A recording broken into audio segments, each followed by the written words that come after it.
নমস্কার। আশা করি আপনারা ভালো আছেন, সুস্থ আছেন। আপনারা সর্বদা ভালো থাকবেন, সুস্থ থাকবেন। তান্ত্রিক সুদর্শন কবিরাজ ইউটিউব চ্যানেল দেখার জন্য আপনাদেরকে অসংখ্য ধন্যবাদ। আপনারা যেখান থেকে আমার এই ভিডিওটি দেখতেছেন অবশ্যই শুরু থেকে লাস্ট পর্যন্ত দেখবেন। টেনে দেখবেন না। আর টেনে দেখলে কোনো কিছু বুঝবেন না।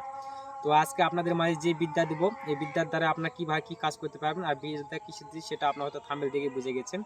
দেখবেন যে ছোট বাচ্চারা অত্যন্ত কান্নাকাটি করে বা জেদি অনেক কান্নাকাটি করে ছাটা বেশি, সেক্ষেত্রে আজকে আপনাদের একটা মন্ত্র, এই মন্ত্রর দ্বারাই আপনারা তাবিজ করে আপনারা যদি ওই সে সন্তানের বা মেয়ের গলা দিয়ে দিতে পারেন, তাহলে দেখবেন ওর কান্নাকাটি যেরকম আগে জেদি বা ছাটা কান্নাকাটি অত্যন্ত করে সেরকম আপনার স্বাভাবিক হয়ে আসবে, অনেকটাই কমে আসবে।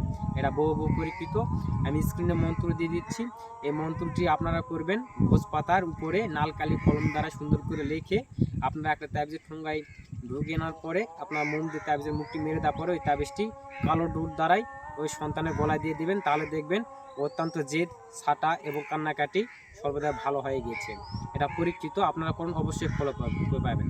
যদি ভিডিওটি ভালো লাগে অবশ্যই একটা লাইক করবেন আর কমেন্টে অবশ্যই আপনাদের মতামত জানাবেন। আর তান্ত্রিক সুদর্শন কবিরাজ ইউটিউব চ্যানেল নতুন হয়ে থাকলে অবশ্যই আমার ইউটিউব চ্যানেলটিকে সাবস্ক্রাইব করে আমার পাশে থাকবেন। আজ এই পর্যন্তই। আপনারা ভালো থাকুন, সুস্থ থাকুন। দেখা হচ্ছে আবার কোনো নতুন ভিডিওতে। নমস্কার।